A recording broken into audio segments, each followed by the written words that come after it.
Welcome to Luca and Miguel. Enjoy the video. You start by verifying your Apple ID credentials and making sure your password is entered exactly. Case and special characters matter.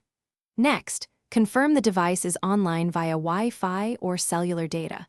Without internet, you cannot reach Apple servers. Open Settings or the App Store, then tap Sign In at the top. Once done, type your Apple ID email and password carefully and make sure autofill hasn't inserted an old password. This avoids lockouts and speeds the next steps. After entering credentials, you often hit two-factor authentication. Apple sends a 6-digit code to a trusted device or phone number. Retrieve that code and enter it promptly, since codes expire quickly.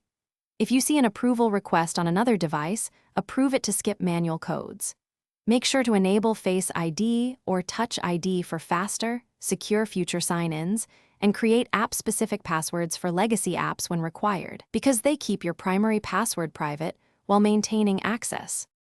You finish by confirming iCloud and AppSync settings so your photos, contacts, and purchases are available. Make selections now while signed in. If you cannot sign in, try a password reset through Apple ID Recovery. That restores access securely.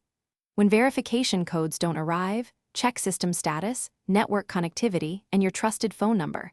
Sometimes toggling airplane mode or restarting the device forces a fresh connection. If problems persist, use account recovery as a last resort to regain access. Thanks for watching and please subscribe. It's the best investment you'll ever make.